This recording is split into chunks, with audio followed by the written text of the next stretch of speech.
Good morning and welcome to a look at imposter syndrome and what we can do to overcome that a little bit. My name's Dante St. James. We'll be taking you through this morning's webinar, all thanks to the Australian Small Business Advisory Services Digital Solutions Program. Now, one of my better known and probably favourite actresses and poets is Maya Angelou. I've written 11 books, but each time I think, uh-oh, they're going to find me out now. I've run a game on everybody and they're going to find me out. There's someone who has written actually about 12 to 14 different books, a lot of autobiographies, has written plays, movies, won, awards from one end of the planet to the other, dozens of awards, 50 honorary degrees, and even Maya, before she passed away in 2014, with all that she had done, was still a bit of a victim of something called imposter syndrome.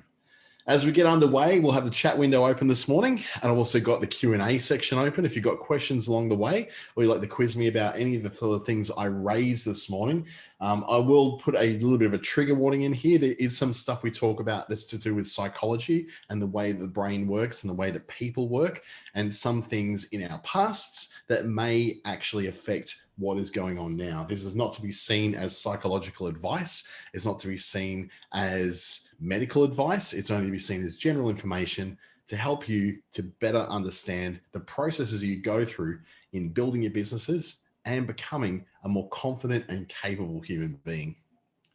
This is brought to you by Business Station and the Australian Small Business Advisory Services Digital Solutions Program. Brought to you also by Regional Development Australia Brisbane in Queensland and Treaty Business Consulting in the Northern Territory. You'll also be able to watch this a little bit later on through YouTube. Usually in an hour or two, we have this one loaded up to YouTube for you on both Business Station's channel and my own as well, under my name, Dante St. James. And you can find out more about how you can take part in the ASBAS Digital Solutions Program just by going to businessstation.com.au. What we're going to look at today is what imposter syndrome actually is and how it affects people who do live with it. We're going to look at why imposter syndrome seems to be more prevalent now and what you can do to overcome it to be a better and more confident, capable business owner. My name is Dante St. James. I have an education in the past. I actually started life out as a doctor and as a psychiatric registrar, actually. So whilst, yes, I can speak on these things, I'm no longer registered to do those things. I've changed my career quite vastly since then. And my education through Western Sydney University, the University of New South Wales. I've also studied extensively with the Chartered Institute of Marketing in the UK, that was here remotely, and through TAFE New South Wales, where I like to pick up lots of little certifications along the way. In 2018, I was selected by Facebook to become one of their 7 trainers around Australia. So I work with them as a digital marketing associate and media planner and buyer, as well as a lead trainer around the country. And through Google's Digital Springboard program, I've been able to take a lot of training to them, to their clients as well, and helping them to get more out of the Google family of apps as well. And I've been also working with, obviously, the Australian Small Business Advisory Services Digital Solutions Program, the NEASE program, which is a new enterprise incentive scheme, and the federal government's Be Connected Every Australian online campaign as well. So you would think that with all this stuff and all that background, that I would not have any problem with imposter syndrome. Yet I still have these days where I don't think I'm an expert in what I do. I just showed you a whole bunch of badges. I just showed you and told you all about the immense amount of study I've done, and I still don't believe I am. 12 years of university, 2 failed businesses, 3 successful businesses, a bankruptcy, networking that's been done from one end of the country to the other. I volunteer in multiple boards and committees. I do multiple work with multiple organizations.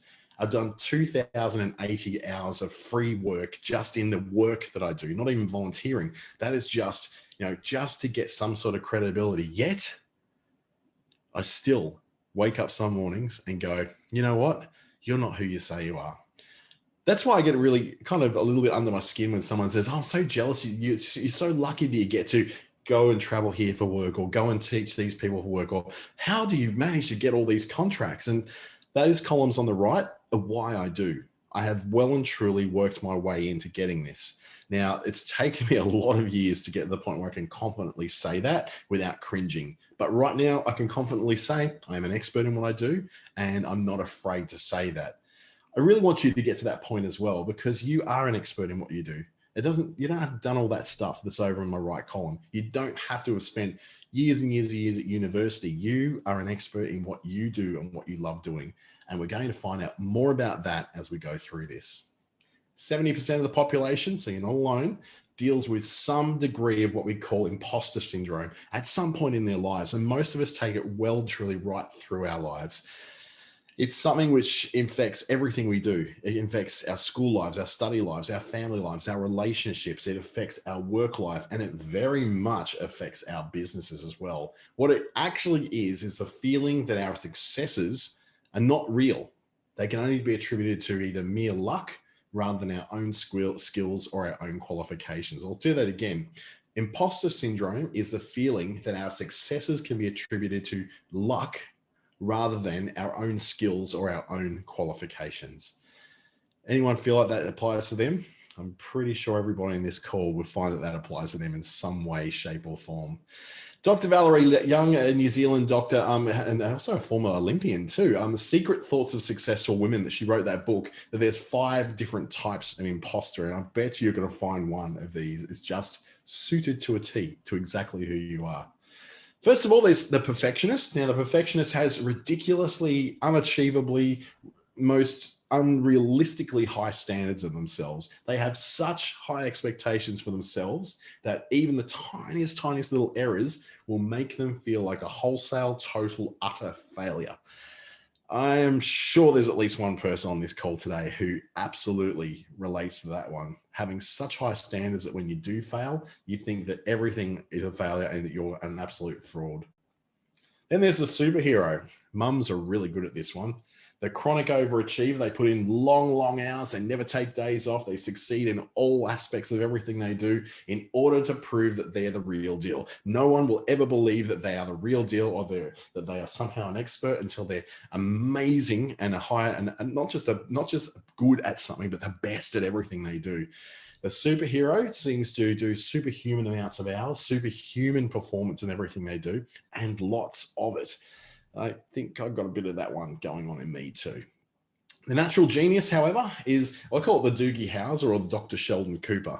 If you've ever seen the Doogie Howser show in the 1980s and 90s, or Dr. Sheldon Cooper in The Big Bang Theory, you'll know that they're used to things coming easily. They're used to being the smartest in the room. So when something is a little hard for them or a little bit too difficult or something they don't get right on the first go, they feel a lot of shame and a lot of self-doubt. They are not used to losing. They're not used to being the not smartest guy in the room. They are used to very much being the person who has all the answers, who has all the success, and knows exactly what they're doing in every single circumstance. Then we have the soloist at number 4. This is definitely not what you'd call a team player. This is a person who doesn't like to ask for help. And when they do actually have to ask for help, it's usually so far along that things are about to come toppling down on them and they feel like a failure or a fraud for this. I got a little bit of this one in me too. Definitely not team players. They like to operate on their own. There's someone who really takes to the idea of working from home very well. That'd be me. And they're able to work very, very effectively without other people around them. In fact, they find other people to be much more of a distraction than of a help. So a team is actually something which kind of annoys them rather than helps them to achieve things better. And then there's the expert, the most credentialed and certified person that's generally in the room. This is definitely a big part of what I do.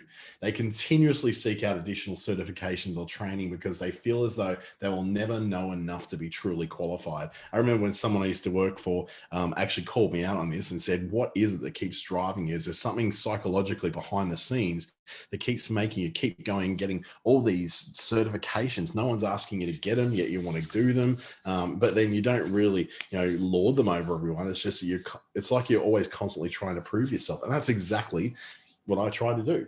I want to be the most credentialed and certified guy in the room. Now, there's nothing wrong with that, except if it's driven from some sort of pathological need for me to feel competent. Because if I don't have all those things, I suddenly feel like I'm not going to be competent. I need to have more than the next guy in order to feel like that my product is worth selling, or my service or my time is somehow valuable. So that's a really like a bit of a Venn diagram, if you like, of who I feel like I am. I definitely have this expert thing going on. The superhero is definitely a part of what I do. Wow, so much of that. But also lots of natural genius, lots of soloist, and a little bit of perfectionist. I'm quite happy to cut corners to get things done. So it's not a huge thing with me, but you will have a different mix of that as well. You may have a little bit of, you might be a superhero primarily, and be something of a soloist. The expert in you may not be that obvious, but you may be an absolute perfectionist. So you can look at all those kind of ones yourself and look at who you are and get an idea of the kind of imposterist, I think it's called, that you can be. Now, all these are quite negative and quite positive.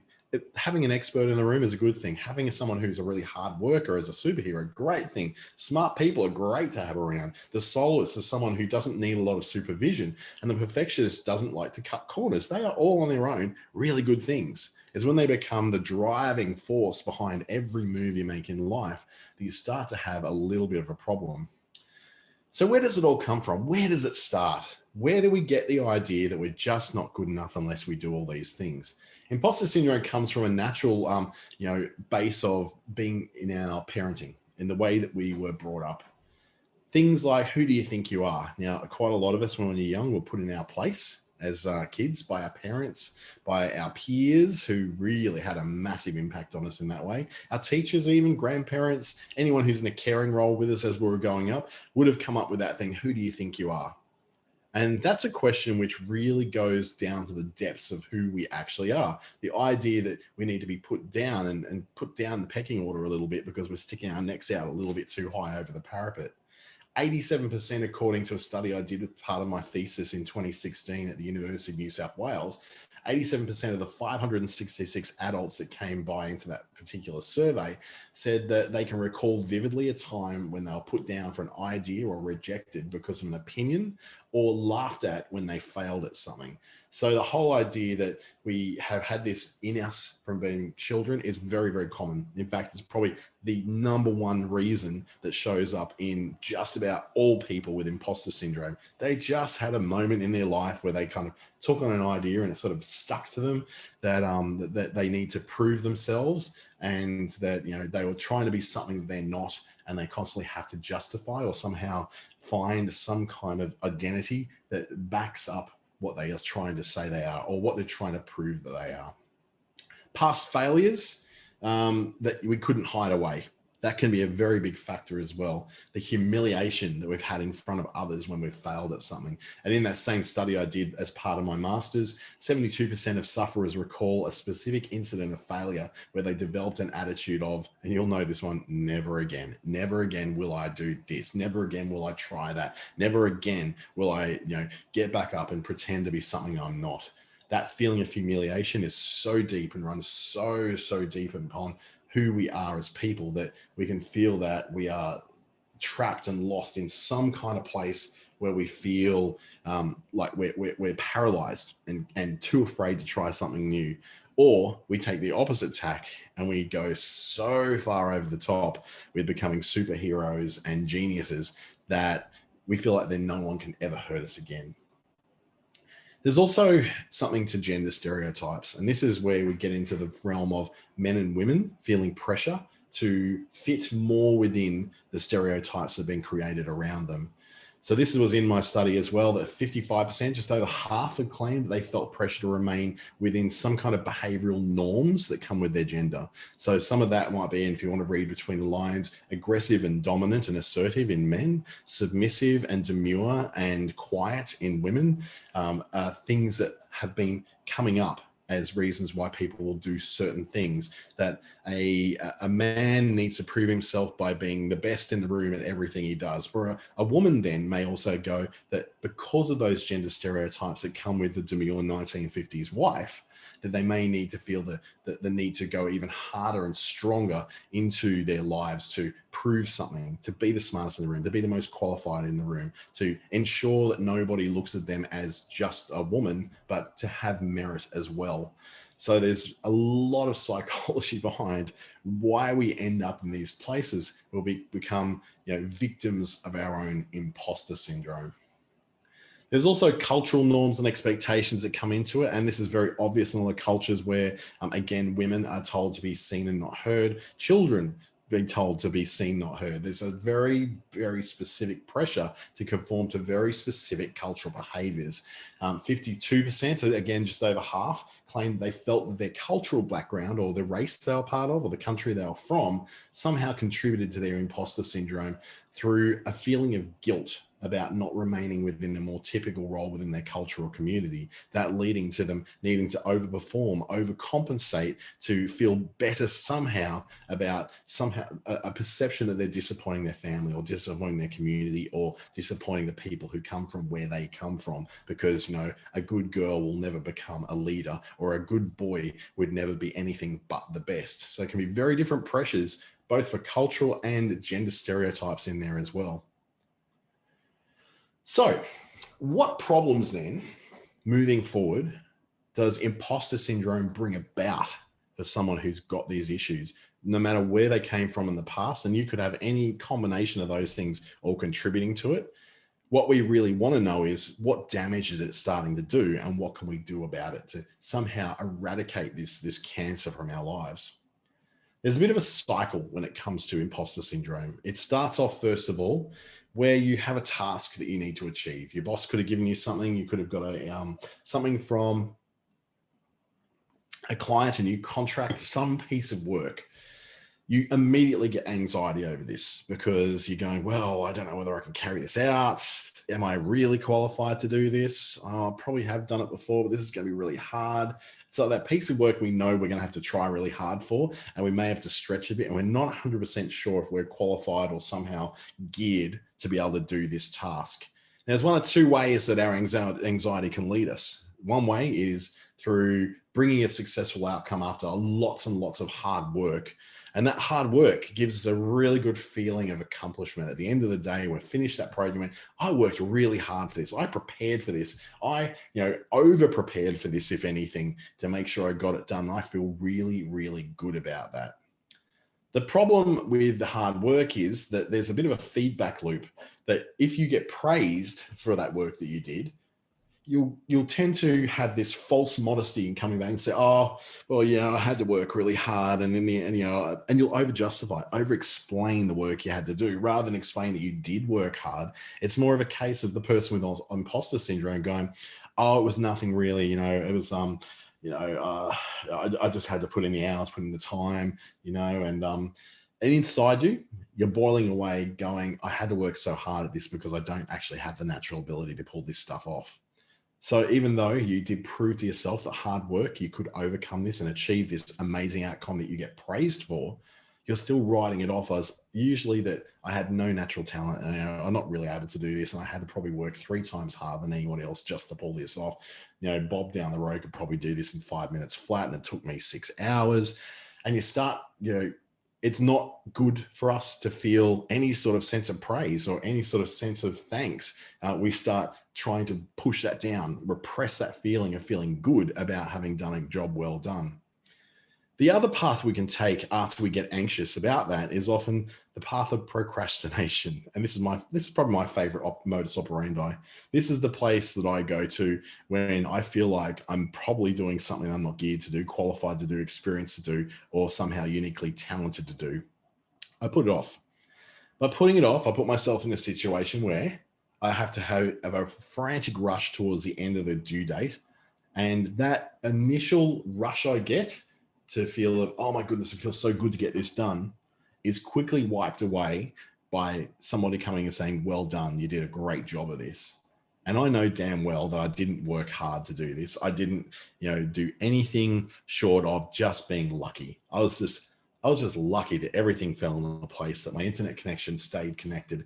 I'm just lucky I happened to go to do that course last year. And it's really lucky that, I just seem to be a person who's really good at writing words.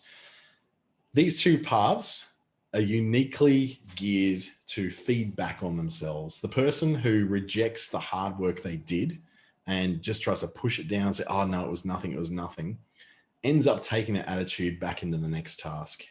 And what we end up with is quite a bad cycle that feeds on itself and makes things worse and worse over time. In the procrastination cycle, if you're just saying you're lucky, every time you get given a task, you'll get additional anxiety because you know that you were just lucky last time. So you're going to do the same thing again. You're going to procrastinate because you're scared to start the work because you think you only got lucky last time. Hell, what am I going to do this time?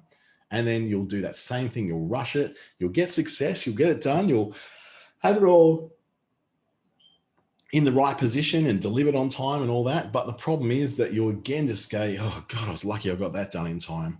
And you discount all the hard work you managed to do on it. What the imposter cycle does, and this is how success should manifest, that each time you do something well, you would become more and more confident and more competent and able to do that same thing faster and even better next time. It's that whole practice makes perfect thing, right? The more you do something, the better you get at it. The more projects you get done in time, the better you get at them, the faster you get at them, and the more praise you're going to get. It's positive reinforcement. You do the good thing, you get praised. That's just like praising a kid for doing the right thing. They're going to keep wanting to do the right thing, right? That's how the normal brain should work. Success should manifest itself in this way. Do something well, get better at it, and you'll get more praise down the track. Imposter syndrome flips that completely on its head. It says that each time you do something well, that you get less confident in your ability and you get slower and worse at the task over time. So as you get praised for doing well and you then discount it as being, oh, I was just lucky, or I just had to work really hard because I'm not very talented at this, you're telling yourself that you don't have the ability, and therefore you have this self-perpetuating prophecy that happens next time you do that task. You get a little bit worse at it, a little bit slower at it. You get to a point where things are just that little bit harder next time. And as you get to a point where eventually you fail, and eventually you will fail under imposter syndrome, then you're going to fulfill that prophecy and go, yeah, see, that's it. I just wasn't good at it. What happens then, people get to this stage of it, they then tend to leave their job, or they quit and go and do something else, or they move interstate or into another place. And all because they just feel like, yeah, that wasn't the right thing for me. This isn't working out. That's usually what the excuse is that we give, that when we move on because of our imposter syndrome taking over, we'll use the excuse of, oh, this just isn't working out. So where in our lives does this magical imposter syndrome monster tend to make itself really well known? And there's quite a lot of places where it can pop up. And if you think it just happens at work, we've got another thing coming. You're going to learn a bit here today. Imposter syndrome tends to show up in new environments, somewhere where we're not used to being. It shows up very heavily in academic and creative circles. The arts is full of it. Workplaces and organizations, so it doesn't have to be just places you work for. It can be the local soccer club. It can be the local dance studio. It can be anything like the senior citizen center in your suburb or your town. Anywhere where there's a gathering of people, imposter syndrome can hit. And it also comes in big time in our relationships and our social interactions. It can affect our friendships, our marriages, our partnerships, even our relationships with our kids.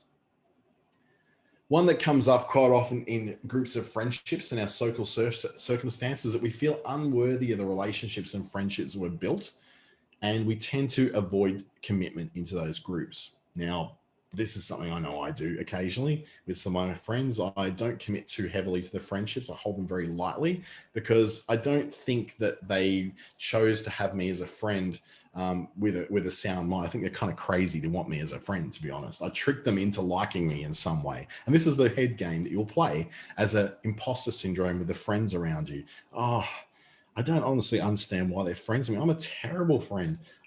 I must have somehow tricked them into thinking I was something nice.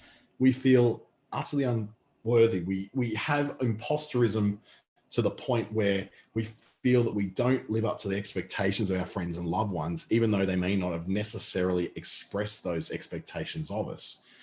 We somehow think that we had to fake our way to be a nice person in order to get other nice people to like us. You can imagine what this does to friendships, and you can't find that imposter syndrome tends to sink in very deeply with people who have lots of short-term friendships, where they have friendships that are very much dependent upon circumstances. They don't hold lots of long-term or lifetime friends. Long-term and lifetime friends can see through imposters. So if you think you're an imposter and people aren't seeing through what your imposter syndrome apparently is presenting, then we think that, well, we're just a fake friend. We're not a good friend to them. And then we start to pull back. We start to pull away. Or we just, do that famous things that people with imposter syndrome do. It's not working out for us. And so we leave town, or we leave that group of friends, and we try something else. And we then think we've tricked a new group of people into us. And the whole cycle repeats again and again and again. We do it in an educational circle. Quite often in university, you see this. I'm not smart enough to be in this class. Everyone's going to see through me. When they finally mark my exams, they're going to know that I'm a fraud and I should never have been in this course in the first place. We like to compare ourselves to other learners and feel like we're out of our depth when we're in the middle of imposterism, in the middle of imposter syndrome. We like to think that somehow all the work we did to get into that class in university or into that particular course where we proved our competence, we proved our abilities, and we got into that particular class or into that particular course. And then we go, well, I'm not as good as everyone else in that class, and they're about to find this out. Now, we do this very, very early on in a stage where we're quite vulnerable, that learning stage where you're very new to a course, you're very new to a discipline, or very new to a school of thought, where you don't understand all the things. It can be something like learning a language. It could be something like learning maths. It could be something like learning how to do your digital marketing. Anything like that has got imposter syndrome written all over it, because when we don't know the full story, we don't know the full lesson, we don't know what the final result is going to be, what we're going to be tested on, and we know that we don't yet have the ability to answer all those questions correctly because we don't have all the information, then we assume that we must be some kind of imposter because we don't have it. Now, that's the whole point of us being in a class, is we don't have the knowledge yet. We're here to learn the knowledge. But the person with imposter syndrome sees that as, I'm a fraud, I'm an imposter, I shouldn't be here because I'm not smart enough and I don't know enough. You're actually not meant to know enough once you're in that class. You need to know enough to show that you can learn. But once you're in that class, then you go through the period and that whole process of learning how to do that particular discipline or learning that particular skill. You can see how imposter syndrome really upends things like learning. It can make us, start to learn a language and go, oh no, it's too hard. I'm an imposter. What am I doing this for? I'm doing it for the wrong reasons. And we talk ourselves out of learning some very valuable things. I'm not even sure if this is even art. That's the little doubt that will run through an artist's head, and some of the greatest artists in history would probably have thought this exact same way. They're just going, well, this stuff is like breathing to me. This is not that hard. It's just something I love doing. Therefore, we're always having to justify in the arts our profession. That this is something that I find it really hard to get paid for this because I love it so much, and this is something inside me that needs to come out. Due to the subjective nature of what the arts has, so whether it's, we're not talking about just painting here, we're talking about performance art, we're talking about theatre, dance, anything in the arts at all, opera, singing, any sort of acting. There's people who work in the arts feel like they're frauds all the time because they're often amongst people who aren't in the arts. Now, quite often, people in the arts will tend to gather only with other people in the arts because they feel like only people in the arts can understand that person. The problem there is that, of course, they start comparing themselves to the other person. So the person who's a painter compares themselves to the person who's a tactile artist, who compares themselves to the potter, who compares themselves to the actor, to the opera singer. And if somebody's having success and they're not having success, therefore they must be an imposter. I'm not a true artist because I'm not succeeding. I'm an imposter. in the arts, because it's such an emotionally heavy thing that you do in the arts, something you have to invest yourself very emotionally and very personally into, and you're already up against the rest of the world that thinks you're a fraud and a fake anyway, it's so easy for you to just sink into that thing and go, I'm not who I really say I am. I'm a fraud. I'm a fake. I'm not real. What I'm trying to do here is just not real work. I might as well just go and, become a barista because nobody's going to pay for this, because let's face it, I'm not as good as I thought I was. And you can see it's anyone that any art actually ever gets produced, because so many artists go through this. I work with 3 artists at the moment, and quite often I need to remind them that what they do is brilliant. It's amazing. I'm about as creative as a house brick. And I like to tell them that all the time, that what they do is simply stunning and amazing, and they deserve to be paid for that, because this is something that not only have they got natural talent with, but they've worked very hard to do, as well as working through their imposter syndrome that tells them they're not really who they think they are. I have no idea what I'm doing, and I probably never will. This is what we do when we get to a new job, to a new place, to a new workplace. We can't imagine ever being better at this job than what we are now. Now, I started a new contract with a particular government program, would be around about mid-December. Now, it took me probably about until last week before I actually started to feel competent at doing that particular contracted role. The problem with me was it was a new system. It was using new interfaces. It was using terminology. It wasn't clear to me what the process was I had to go through. And the whole time, the person who I report to in that particular contract kept saying to me, "You're going to get this. Everyone gets it in the end. You're going to be fine. You just got to go through the emails, read what I've written there, and then go to this particular spreadsheet." And I can tell you now, when you see the spreadsheet and you make it yours and you put in your own stuff to it, you will understand what you've got to do and when you've got to do it. Now, the first week, I was totally lost, to the point where I did that magical thing that I do. I procrastinated, right? I thought, I'm not going to do anything this week. I'll just wait till next week when I feel a bit better. Then Christmas hit and I got to procrastinate a little bit more. And then we came to the first week of January, so the Monday the 4th. And I'm like, okay, what am I going to do? I've got to do something here. I've got to make this thing work, because I can't fake my way through a paycheck. I've got to learn what's going on. And at that point where I went, you know what? I'm trying to read all this. It's just not hitting me. I just need to sit down with someone and get them to explain to me and show me on my computer where to find all this stuff and how to process it. And then I got the skill. Now I've got my schedule laid out. I know what I'm doing. I've got my calendar all synced up. I know what I'm doing, who I've got to speak to, and when I've got to speak to them. It's much, much easier now. But imposter syndrome was kind of hacking at me, saying, "You're not as good as you think you are, mate. You don't even deserve this contract. You are just nothing here. You don't know what you're doing, and you're never going to know what you're doing. I'm not supposed to know what I'm doing in the first 2 weeks of getting onto this new contract. That's point. I'm just learning. I'm just basically listening to people talk, listening to people process what they're doing, and just going, okay, I think I know what I'm doing now at about week 3 or 4. Then I can finally say, oh, now I get it. Now I get it, and I don't feel like an imposter anymore. But in the meantime, I put myself through a whole bunch of unnecessary anxiety, unnecessary brain pain, and pressure to have to be perfect in week 1. Why? Because in my case, and it might be very different for you, in my case, I'm used to being good at what I do. I'm used to being the best at what I do. I'm used to being very competent. So when I come into a new environment, that's not my usual environment, it's something I'm very interested to learn, I don't give myself the chance to learn. I just sit down and go, oh, you don't know what you're doing yet? You're an imposter. You're a fake. You're a fraud. And the damage that does to me on the inside makes the whole experience so much more painful, so much less pleasant than it could actually be if I just sat there and went, oh, this is going to be a learning adventure. Well, I don't have any idea what I'm doing, but there's a reason why they hired me. They know what I can do. I've done this before with other jobs. I can do this.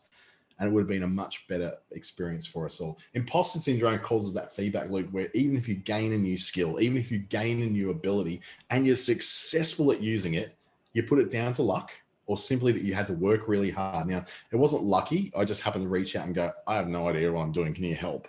And then it came down to a little bit of hard work in a week there, where I just had to go, I have to get through a month's worth of work in a week, but it's worth it because I learn what I'm doing. And I finally did learn what I was doing as well. I overcame it. But I did have to go through that problem where I just had to, oh, maybe I'm not really cut out for this. Maybe this isn't working out for me. That famous one that we like to, as imposters, throw out there. So how does one then go from this position where we are constantly putting ourselves down, constantly talking ourselves out of doing anything new, constantly convincing ourselves that we're not who we say we are, and we're kind of faking our way through life, blundering our way through life, and hopefully nobody catches us out, and always being afraid that someone's going to catch up with us and go, hey, you're not real, are you? We can overcome it and we can address it. And here's how we do it. First up, you can open up and be honest with someone about this. Now, as I've done a lot of professional development work in the last probably 2 years, this has become a lot easier for me. Now, I'm not saying you need to talk to just any old person in your workplace. I don't want you walking around the office or walking around to all your family and just going, oh my God, I've got imposter syndrome. I don't know what I'm doing. Oh, woe is me. That kind of drama isn't going to help you. It's just going to, that's actually then becoming something of an imposter. You're being inauthentic about having a problem that you need solved. Opening up with someone is about opening up with someone you trust, your friends, your partner, a family member who understands these things, a counselor, even somebody who you're working with, who you feel like is someone who can be a good guide through the process of this. Now, based on that study I did back in 2016 at my thesis for my master's, 77% of those who talked with a friend or a partner or a family member about their imposter syndrome felt that it contributed positively to them overcoming it.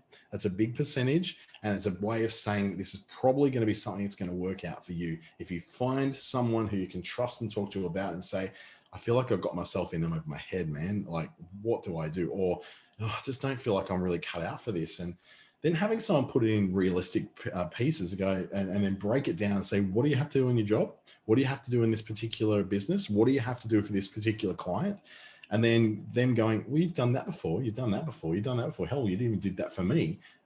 What in there have you worried about? Because you've done all this before. You're so capable. And it makes it really obvious then that we're probably just doing a bit of a job in our own heads and stopping ourselves from moving forward. Talk about how you feel like a fraud to a safe person in your life.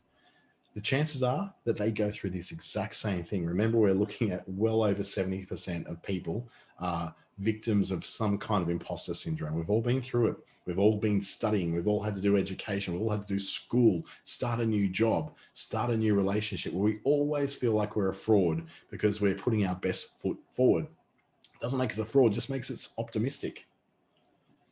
Focusing on the facts and not the feelings can be a really powerful way to ensure you don't slip into that imposter syndrome cycle. If you look at the reality of the situation, it can obviously negate the feelings you have about it. So if you look at the reality and go, I have been in this contract for 2 days.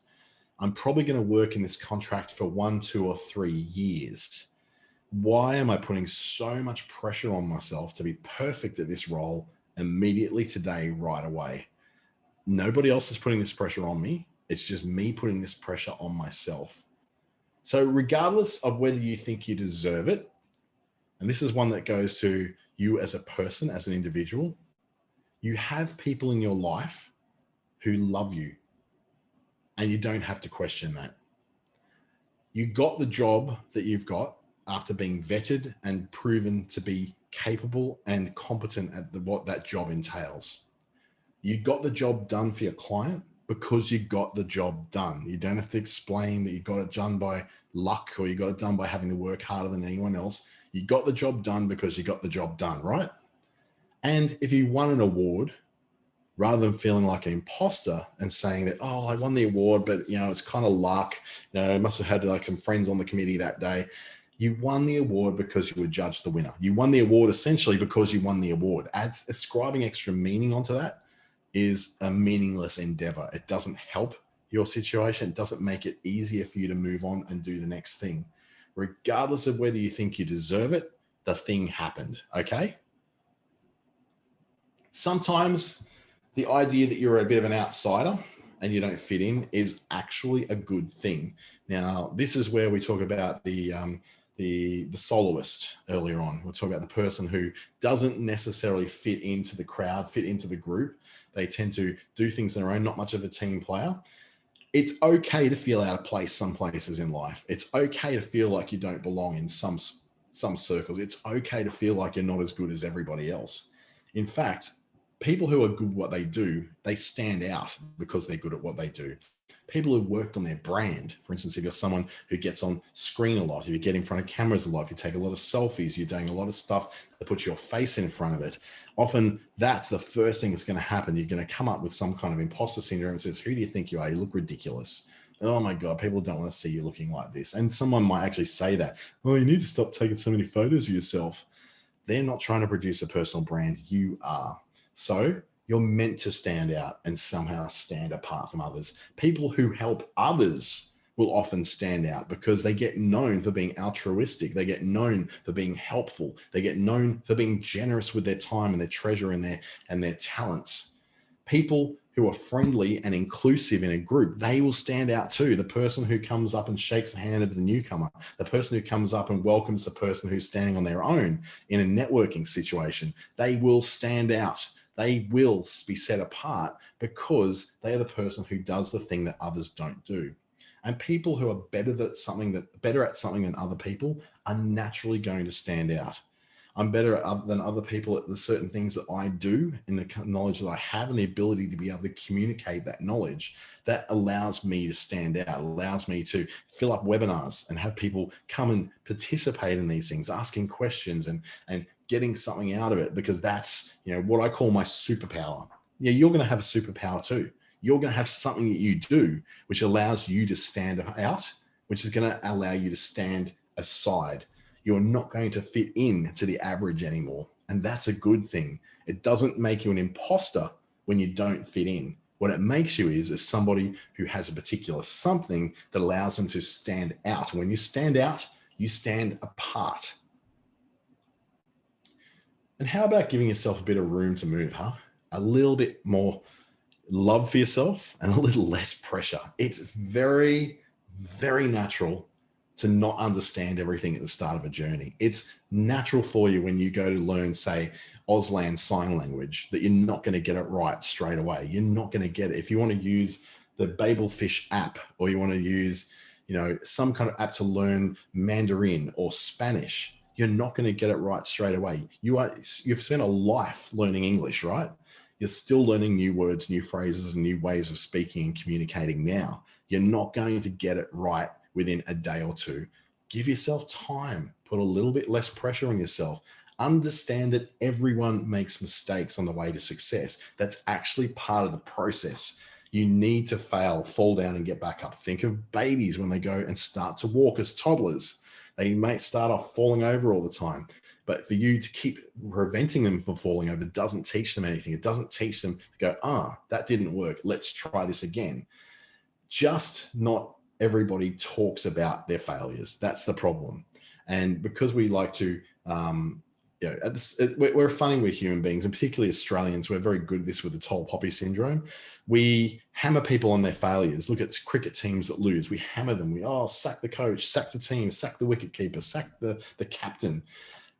But then we go, if someone does stand out quite a lot, we then want to hammer them down. And you think of people like Greg Chappell in the 1980s when he went off and did the rebel team and had some success with that. And of course, what we did, we hammered him down for making some different decisions we may not have agreed with. And anybody who's a sports person will do all sorts of things to bring them down to size, because we don't like people being better than us. But when they aren't better than us, we also get angry at them. It's this psychosis that we as Australians go through all the time. Asking questions when you're in a situation where you do not know everything and you don't know all the answers doesn't make you weak. It actually makes you very clever. I always say in my classes, in my workshops and lessons, that the only stupid question is the question that you don't ask. When you ask a question, you immediately get an answer, you get clarity, and it allows you to learn and move on. It doesn't make you an imposter that you don't know the answer to it. What it makes you is competent in everything you've done up to that point, and then get this point and you're learning something new. You're not an imposter because you don't know it. You're a student. And we're all students in some way, shape, or form in life. Needing a little bit of guidance, needing a coach, needing a guide, needing a mentor doesn't make you dumb. It makes you a student. And students are incredibly smart. I don't know if you've ever worked with a lot of university students, but the brilliance in some of those are just off the scale. The ability to empathize with each other, the ability to be able to, take the little resources they have and turn it into a life, take this little bit of kernel of knowledge and grow it into a doctorate, into a PhD, is phenomenal in students. Being a student of life is what makes life so much more interesting, because you never know all the answers. That doesn't make you an imposter. Just because you don't have all the answers for that contract that's coming on, just because you don't have all the answers for that client right now, you can go and get those answers. You just don't have to actually have them right here and now. You can get away with not having all the answers in one place. And I would say this too, and this one is a really big one: celebrate the wins, celebrate your successes. It might take time for you to accept losing. And I get that. If you fail at things, you don't necessarily want to, put your hands in the air and go, yay, I failed.